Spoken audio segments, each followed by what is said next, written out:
Exorcist isn't just one of the greatest horror movies of all time, it's one of the best movies of all time.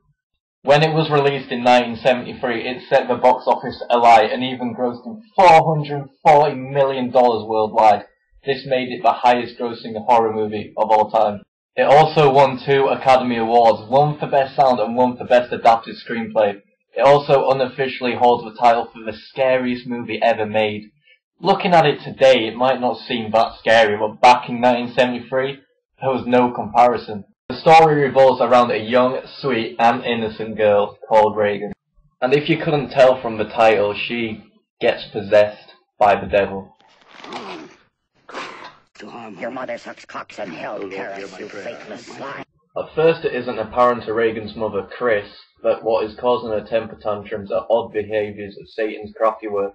But when your daughter starts developing scars and is able to spin her head all the way round, then you know shit ain't right. You know what she did? Your canting daughter. After such strange events, Chris turns to the last resort, which is actually recommended by one of the doctors, an exorcism. We are then introduced to Father Damien Karras, who is played by Jason Miller. He is contacted by Regan's mother over the possibility of him performing an exorcism on Regan. Damien is reluctant after doubting his own faith while dealing with his terminally ill mother.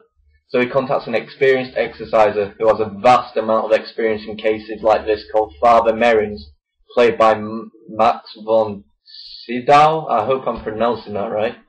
Jason Miller's portrayal of Damien Karras is fantastic. You can really feel the desire and the power he puts into each and every single line. Another fantastic performance from an actor who becomes a key figure in the series.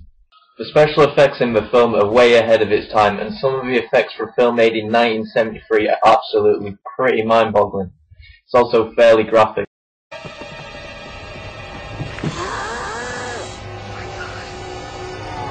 Especially in a certain controversial scene which led to many rants from high-up religious people, which then led to the film being banned from certain cinemas. Assholes.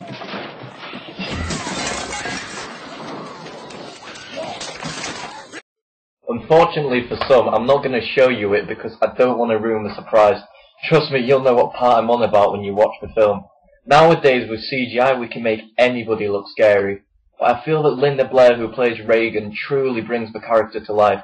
Never for a moment, not when Regan is possessed by the most disgusting of spirits, not when the bed is banging and the furniture is flying and the vomit is welling out, are we less convinced by this astounding performance from such a young actress. When Regan is possessed, her voice becomes much more manly and brutal. What's even scarier is that when you sit down to watch this film, you become so immersed into Regan's character and what is happening inside her, you actually believe that voice is being produced by Linda Blair.